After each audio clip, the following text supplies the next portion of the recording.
नारायण नारायण। जो मन में उथल पुथल हो रही है, विचार आ रहे हैं, वो वास्तव में आ नहीं रहे, जा रहे हैं, तो उन्हें निकलने दो।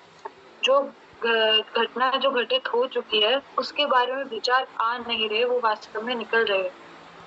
कोई यदि मन में विचार आए तो उसको हटाओ, ये सोचना उसका असमर्थन है। और हाँ, ये विचार अच्छा है, इसे आने दो, ये सोचना उसका समर्थन है। तो ये असमर्थन और विरोध करके उसका सहयोग नहीं करना है।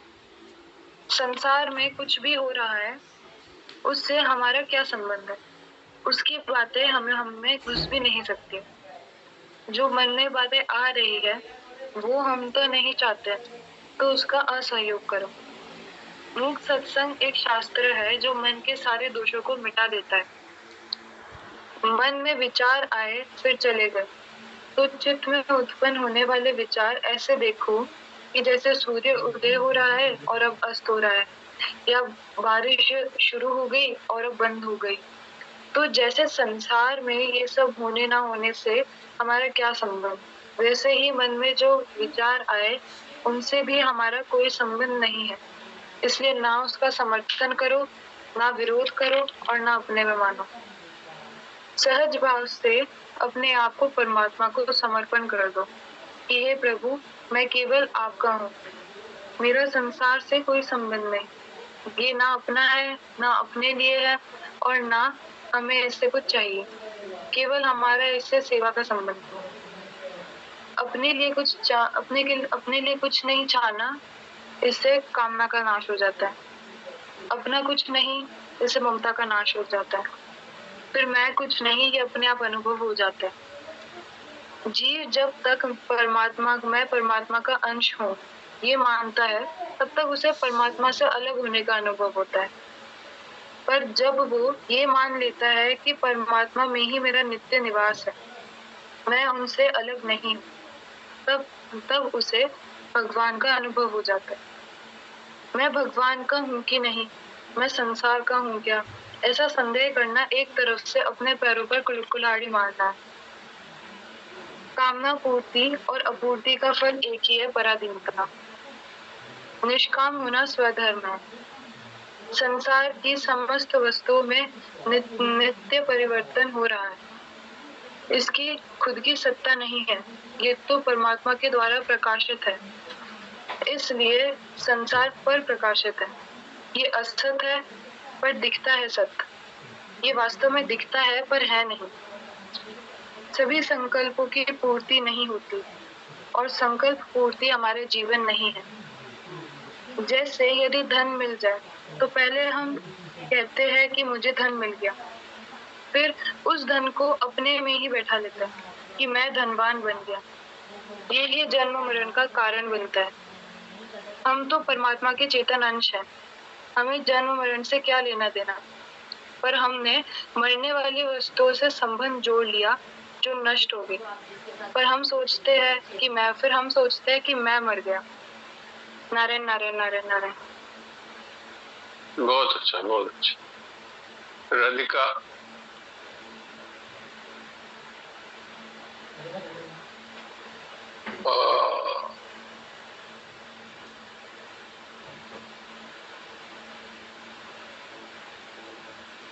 हाँ राधिका बोलो। राम जी राम महाराज जी। राम जी राम। जो मन में विचार आ रहे हैं वह आ नहीं रहे, वह जा रहे हैं, तो उसे जाने दो। जो उत्पन्न होता है वो नष्ट भी होता है, वैसे विचार आते हैं तो चले भी जाते हैं। विचार का सहयोग मत करो, मतलब ना तो उसका समर्थन करो और ना तो उसका विरोध करो। ऐसा नहीं होना चाहिए कि अच्छा विचार आए तो समर्थन करे, बुरा विचार आए तो विरोध करे। भगवान का विचार भी आए तो उसका कोई समर्थन नहीं करना। यह सारे विचार मन में आते जाते हैं, पर यह मन में आ रहे हैं, और मन संसार की वस्तु है, भले हमारा उससे क्या काम। हम तो विचार नहीं करते, परंतु विचार अपने आप आते जाते हैं। इसका कारण है संसार। यह भगवान का मंगलमय विधान है। जब भी मन में उलट पुलट हो तो हमें मुक्त सत्संग करना चाहिए। जैसे हमने संसार को अपना मान रखा है, वैसे ही परमात्मा को अपना स्वीकार करो। अपने तो पहले से ही है। संसार की सिर्फ और सिर्फ सेवा करो। जैसे समुद्र की एक बूंद अपने आप को समुद्र से अलग मानती है, फिर भी वह समुद्र में ही होती है। बाद में अपने आप को जब वह बूंद नहीं मानती तो वह समुद्र ही बन जाती है। वैसे ही मनुष्य जब अपने आप को भगवान से अलग मानता है, फिर भी वह परमात्मा का ही होता है। उसका निवास परमात्मा के अंदर ही होता है। मनुष्य जो ये सोचता है कि मैं बड़ा विद्वान हूँ, बड़ा गायक हूँ, यह इसकी मूर्खता है। वास्तव में यह परमात्मा के गुण है जो हमारे सामने प्रकाशित होते हैं। अगर हम किसी व्यक्ति के दिमाग का एक पेज हटा दें तो उसकी वह योग्यता, वो शक्ति कुछ नहीं होती। तो हमें इसका घमंड नहीं करना चाहिए। नारायण नारायण। वाह वाह, बहुत अच्छा, बहुत अच्छा। ये दोनों बच्चे सत्संगी परिवार से है, इसलिए इनके संस्कार है और इस संस्कार के कारण से इन बातों को इतना अच्छा लिख सकती है, समझ समझ के लिखती है। तो ये इनके परिवार का संस्कार है। इन दोनों की माताजी को मैं जानता हूँ, वो महाराज जी की बहुत अच्छी सत्संगी बहनें थी। तो अब देखो बच्चों में कितने अच्छे संस्कार है। हाँ बोलिए जयेश भाई, क्या बोल रहे? जी सर, आज तो मीरा चरित का वार है, पर इसके पहले एक भजन सुनाने का अगर आप आज्ञा दे तो। हाँ जरूर सुनाइए। ठाकुर जी की व्यथा खुद बता रहे, इस तरह की बात है, गुजराती में है, पर एक एक कड़ी का भाव रखता जाऊंगा अगर आपको उचित लगे तो, इसलिए आगे। बिल्कुल अच्छा है, सुनाइए। नंदना लाला ने माता यशोदा जी सांभरे, ममता ने मूर्ति मारी रह गई गोकुल माँ। द्वारिका के नाथ बनने के बाद में नंदना लाला ने माता यशोदा जी का याद आती है, माता यशोदा की, कि मेरी ममता की मूर्ति गोकुल में छूट गई। इसका भाव इस तरह से, सोनाना थाळમાં भोजन धराय छे, सोनाना थाळમાં भोजन धराय छे, कांसानी थाली मारी रह गई गोकुळમાં। यहाँ तो कि सोने के बर्तनों में भोजन पिरसते हैं, और जो कांसा की थाली में माता जी खिलाती थी वो गोकुल में छूट गई। फिर आगे बात आती है, माखण ने मिश्र 56 भोगना थाल धराय छे, 56 भोगना थाल धराय छे, माखण ने मिश्री मारी रही गई गोकुल में। नंदना लाला ने माता यशोदा जी सांभरे, ममता ने मूर्ति मारी रही गई गोकुल में। यहाँ कहते हैं यहाँ पे 56 प्रकार के भोग रोज लगते हैं, पर माखन और मिश्री जो मेरे को माता जी खिलाती थी वो गोकुल में छूट गई। आगे बात आती है, हीरा माणिक ना मुगट धराय छे, हीरा माणिक ना मुगट धराय छे, मोर पीछनी पाघ मारी रही गई गोकुल माँ। नंदना लाला ने माता यशोदा जी सांभरे, ममता ने मूर्ति मारी रही गई गोकुल माँ। कहते यहाँ पे हीरा माणिक के भारी भारी मुकुट रोज पहनाते हैं, पर मोरपीछ पाग जो मेरी थी प्यारी वो गोकुल में छूट गई। बिल्कुल तबला सारंगी ना सुर संभळाय छे, तबला सारंगी ना सुर संभळाय छे, नानकड़ी वंशी मारी रही गई गोकुल माँ। नंदना लाला ने माता यशोदा जी सांभरे, ममता ने मूर्ति मारी रही गई गो। यहाँ तबला सारंगी और अलग अलग साजों के सुर सुनाई देते हैं पूरे दिन पर जो मेरी बंसी का सुर था वो गोकुल में छूट गया। ऐसी हाँ, रानी पट रानी महले सुहाय छे, રાણી પટ રાણી અહીં મહેલે સોહાય છે, ગોપીઓને રાધા મારી રહી ગઈ ગોકુળમાં, નંદના લાલા ને માતા યશોદાજી સાંભળે, મમતાની मूर्ति मारी रह गई गोकुल। यहाँ रानी पटरानी महलों में फिरती रहती है अच्छे से और बढ़िया से, पर जो मेरी गोपियां थी और राधिका जी थी वो सब गोकुल में छूट गई। हाथी ने घोड़ा ही झूले अंबाड़िए, हाथी ने घोड़ा ही झूले अंबाड़िए, गोरी गोरी गावड़ी मारी रही गई गोकुल माँ, गोरी गोरी गावड़ी मारी रही गई गोकुल माँ, नंदना लाला ने माता यशोदा जी सांभरे, ममता ने मूर्ति मारी रही गई गोकुल माँ। यहाँ हाथी घोड़ा और सब अंबाड़िया पे झूलते हैं, और मेरी जो प्यारी प्यारी गैया थी, गोरी गोरी गाय थी, वो सब गोकुल में छूट गई। फिर कहते अंत में उद्धव जी को कहते कि राधा जी को जाके इतना कहना, तो क्या कहते, राधा जी ने इटलो कहे जो उद्धव जी, राधा जी ने इटलो कहे जो उद्धव जी, अमी भरी आंखड़ी मारी रही गई गोकुल माँ, नंदना लाला ने माता यशोदा जी सांभरे, ममता ने मूर्ति मारी रही गई गोकुल में। उद्धव जी, आप दादा जी को जाके इतना कहना कि मेरी अमी भरी हुई आंख गोकुल में छूट गई।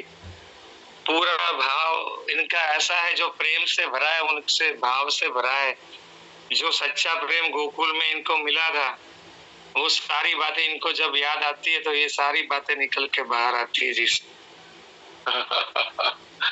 ये ब्रज की गोपियां और यशोदा जी और गाय, ये सब कितनी भाग्यशाली है, भगवान स्वयं इनको याद करते हैं। ये भगवान कहते हैं, ये राम हम प्रपद्यन्ते तां स्तुति भजाम्यहम् हम, जो मुझे जिस भाव से बसता है मैं उसको उसी भाव से बसता हूँ। भगवान अब यशोदा जी को याद कर रहे हैं, और उधर यशोदा जी भगवान को याद कर रही है, गोपिकाएं सब भगवान को याद कर रही है, गाय सब भगवान को याद कर रही है। तो ये प्रेम से भरा हुआ आपने बहुत ही अच्छा भजन गाया। आप कभी कभी सुना दिया करो। तो गुजराती आपके आगे आज सुन रहा था, इसको तो भाव मन में के आज मेरा चरित्र है, रस की धार तो बहती है, पर ये बात भी आप इन सबके चरणों में मैं रख दूं। नहीं, बहुत अच्छा बना, तो आपसे आज्ञा मांग लीजिए सा। बहुत अच्छा किया, आप सुनाया करो। अपने तो देखिए, अपना सत्संग का अर्थ क्या है? अपने सत्संग का अर्थ कोई पन्ना पलटना नहीं है। अपने सत्संग का अर्थ कोई ग्रंथों को पूरा करना नहीं है। अपने सत्संग का अर्थ है हमारे जीवन में परमात्मा का प्रेम प्रकट हो। तो उसके लिए जो अपने पास सामग्री है वही भगवान के चरणों में समर्पित करें, तो यही सत्संग का सार है। तो नरसिंह जी और मीरा भाई के कई ऐसे भजन गुजराती में। हाँ, तो आप ये मौका मिलेगा बीच बीच में आप सुनाया करो। अभी मीरा चरित्र सुनते हैं। मीरा चरित्र, तो मीरा चरित्र से पहले आपने तो प्रेम विभोर कर ही दिया, बड़ा अच्छा हुआ। और आज नंदिनी है, तो नंदिनी मैं बता दूं तुमको कि पहले तो ये बात हुई थी भोजराज जी और रतन सिंह जी, उनके छोटे भाई जो हैं, उनके बीच में। वो यहाँ तक तो शायद तुमने सुना ही था, आप लोगों ने भी सबने सुना है कि मीराबाई के ऊपर उदाबाई ननद है, वो काफी नाराज रहती थी और कभी कुछ वो बोलती रहती थी।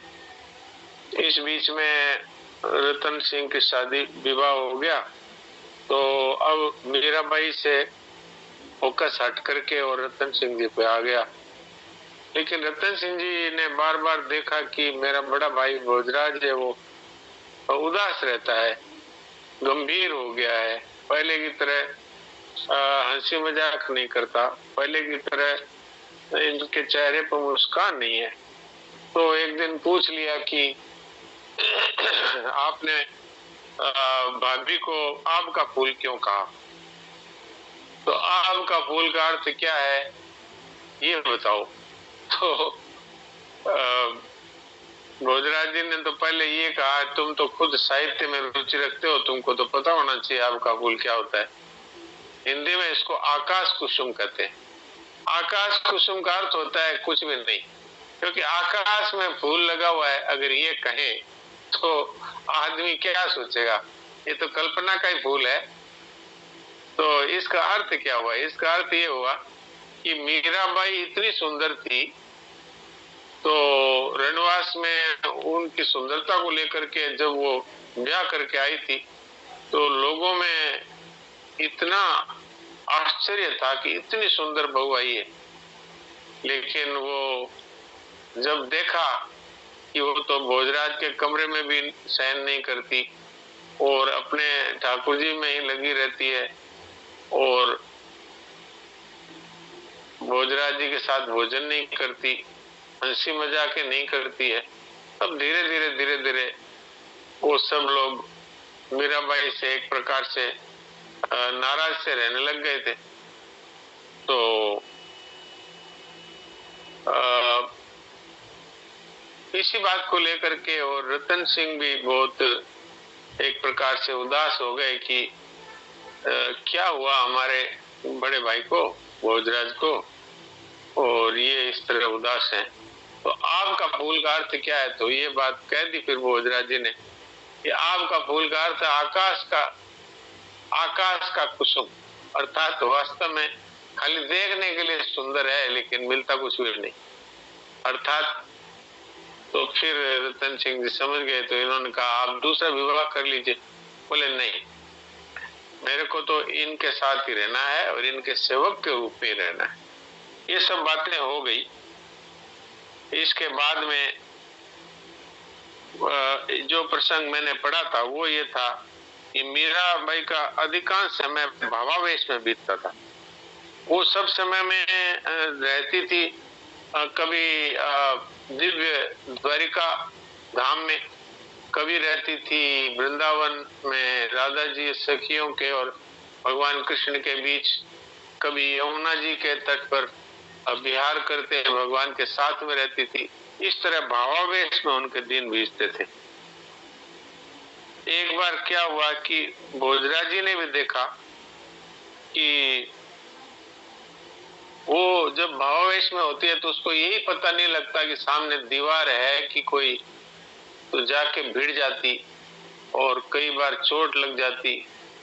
और एक बार होली के समय में महल में बैठी हुई मीरा की साड़ी अचानक रंग से भीग गई। वो चौंक कर अरे कहती हुई भाग उठी। ऐसे लगता था जैसे वो किसी के साथ होली खेल रही है और बातें भी कर रही थी, हर्ष में बावली सी हो रही थी। फिर ऐसा लगा जैसे किसी ने मीरा की आंखें पीछे से आकर के और हाथों से मूंद ली उनकी आंखें, और किसी के एक हाथ को थाम करके वह चंपा चंपा अपने दासियों को पुकारने लगी। फिर कहती अच्छा श्री किशोरी जी, और फिर कहती नहीं नहीं ये तो हमारे प्राणधन है। तो ऐसा लगता जैसे वो ठाकुर जी से लिपट करके हंस रही है। इस तरह के भाव राज्य में और मीरा रहने लगी। अब इससे आगे का नंदिनी पढ़ेगी। प्रश्न संख्या 180। इसमें यहाँ जो पैरा शुरू होता है भोजराज के आदेश से, यहाँ से पढ़ो। राम जी राम महाराज जी प्रणाम। राम जी राम प्रणाम। भोजराज के आदेश से चंपा उनके मुख से निकले वचनों को लिख लेती। मीरा उनकी प्रत्येक रक्त बूंद में समाई हुई थी। रण में जाते समय जब मीरा तिलक लगाती तो वह स्पर्श उनके रोम रोम में समा जाता।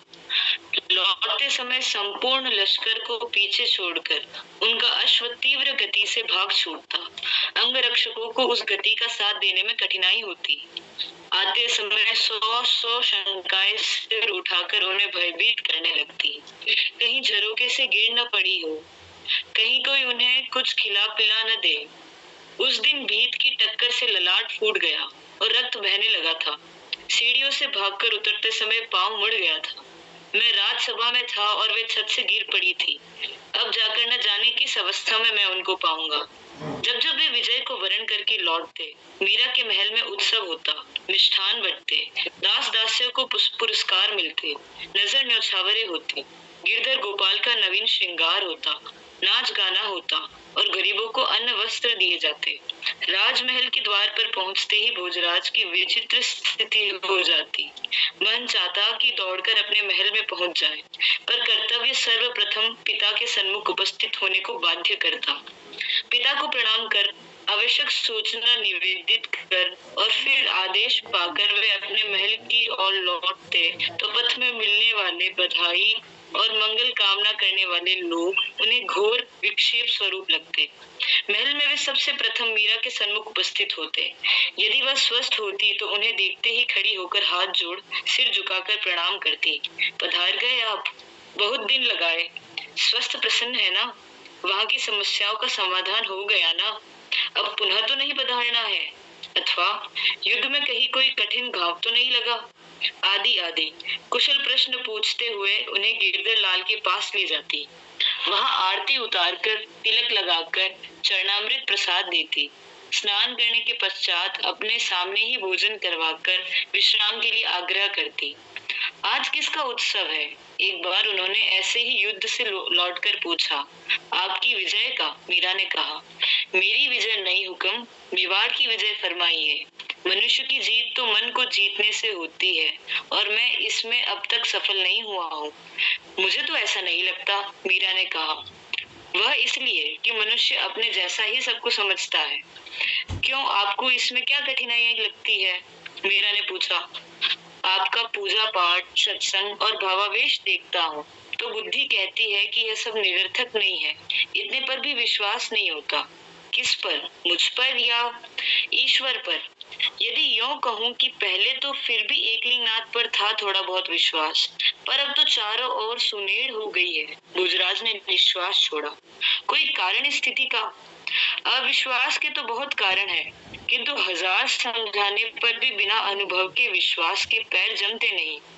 मेरे कहने अथवा मुझे देखकर भी नहीं। नहीं, हट है यह। नहीं, मैं तो विश्वास करना चाहता हूँ, पर वह बार बार प्रश्न चिन्ह का रूप धारण कर लेता है। कोई विशेष प्रश्न है? नहीं, बस यही कि कहाँ है, किसने देखा, और है तो उसका प्रमाण क्या है, आदि। मैं अपनी शक्ति भर इन सब के उत्तर देता हूँ, किंतु ढाक के 3 बात, मेरी समझ में विश्वास करो, यो कहने वाले को विश्वास कराना भी आना चाहिए। अधिकारी को तो केवल संकेत ही पर्याप्त होता होगा, परंतु साधारण के लिए विशेष प्रक्रिया या विशेष कृपा की आवश्यकता रहती है, अन्यथा समझाने से तो कुछ भी नहीं होता। भले मनुष्य समय मान जाए, किंतु अनुभव में आए बिना, और वह भी ऐसी अनुभव की कभी बुलाया ना जा सके, तभी धारणा दृढ़ होगी। बिना विश्वास के की गई साधना अपने को और अन्य को भी धोखा देना है। भोजराज कहकर चुप हो गए। पहले आप अपनी बात फरमाइए कि क्या कठिनाई होती है, मीरा ने पूछा।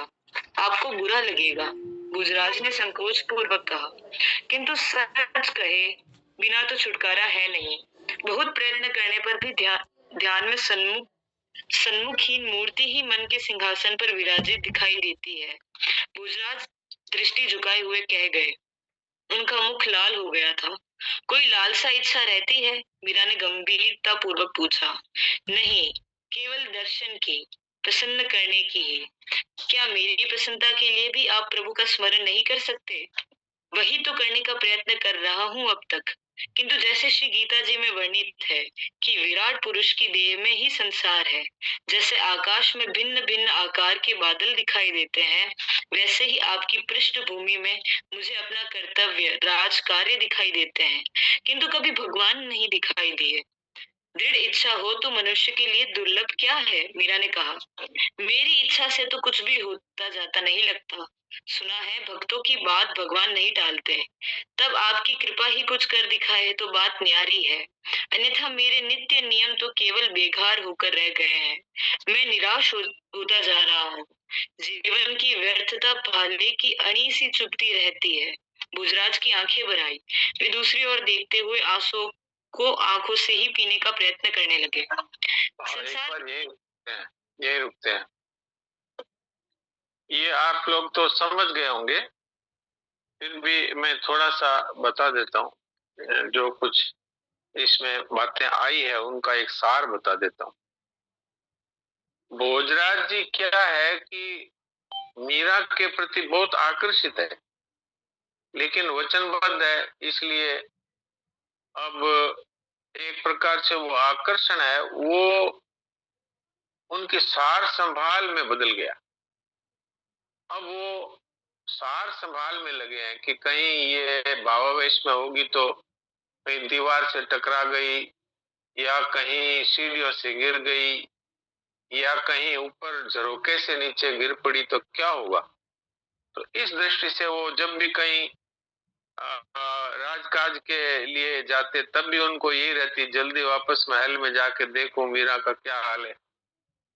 और कभी युद्ध में जाना होता तो वहां से भी आकर के जल्दी भाग करके आते, उनका मन करता सीधे मीरा के पास जाके देखूं उसकी क्या हालत है।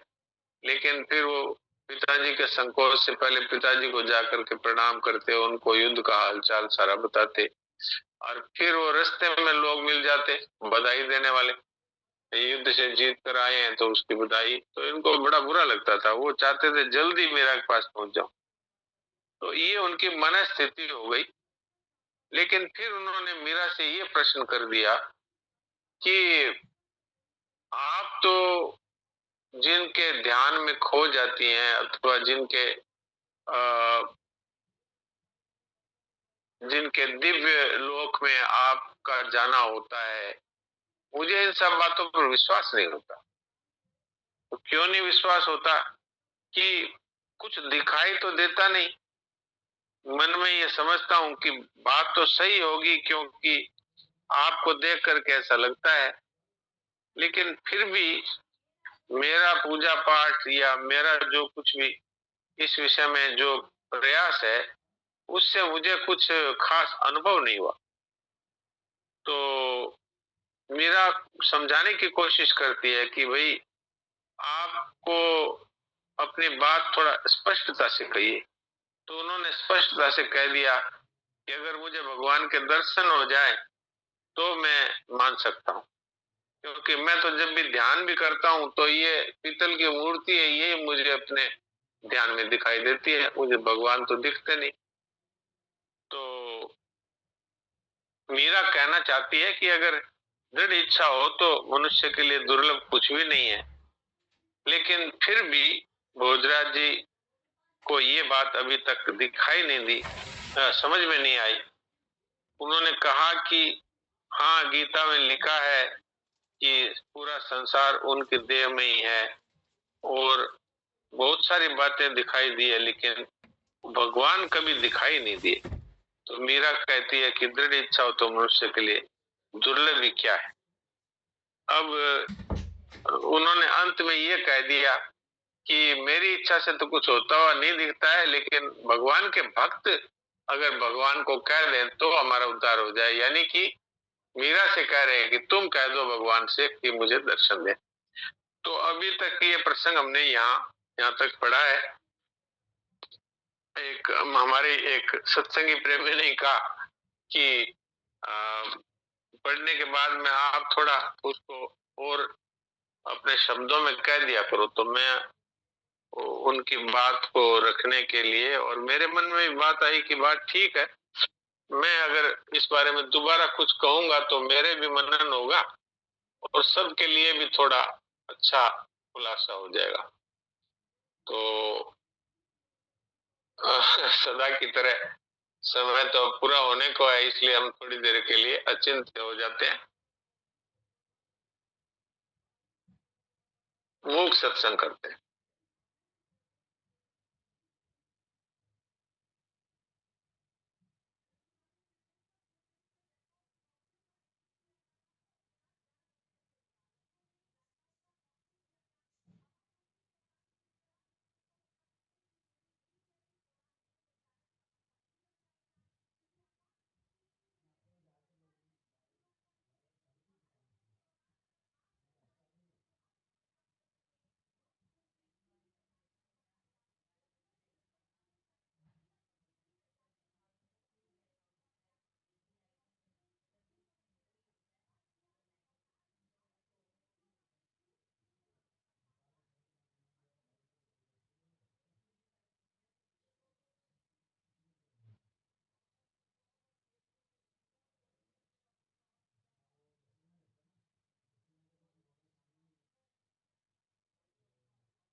मोक्ष सत्संग हमें अपने आत्म स्वरूप में स्थित कर देता है और हमारा जो सदा से ब्रह्म अर्थात परमात्मा में जो हमारी स्थिति है उसका अनुभव करा देता है।